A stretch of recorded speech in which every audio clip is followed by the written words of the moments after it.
ప్రభు పేరట మీ అందరికీ శుభాభివందనములు. ఈరోజు దేవుని వాగ్దానము. నీతిమంతుని విజ్ఞాపన మనఃపూర్వకమైనదై బహుబలము గలదై ఉండును. యాకోబుకు రాసిన పత్రిక 5వ అధ్యాయము 16వ వచనము. ప్రియ సహోదరి సహోదరుడా, ప్రభువును నమ్మి ఆయన రక్తంలో కడగబడిన ప్రతి ఒక్కరూ నీతిమంతులుగా తీర్చబడతారని పరిశుద్ధ గ్రంథం సెలవిస్తుంది.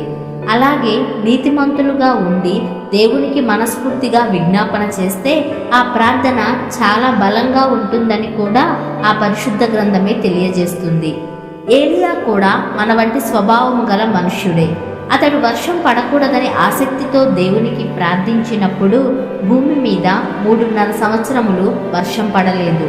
ఏలియా మరలా వర్షం పడాలని ప్రార్థించినప్పుడు ఆకాశం వర్షం ఇచ్చింది, భూమి తన ఫలాన్నిచ్చింది.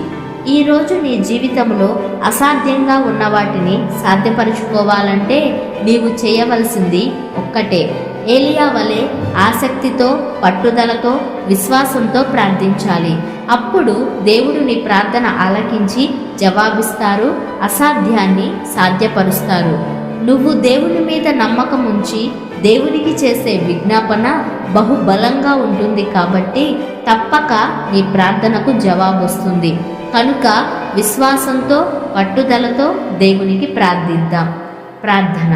పరిశుద్ధుడా, ప్రేమ కలిగిన తండ్రి, మీ ఘనమైన ఉన్నతమైన శ్రేష్టమైన నామాన్ని బట్టి మీకు లెక్కలేని వందనాలు, స్తుతులు, స్తోత్రములు దేవా.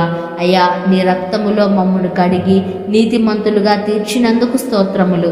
అయ్యా, నిన్న నేడు నిరంతరం ఒకటే రీతిగా ఉన్న దేవుడవు.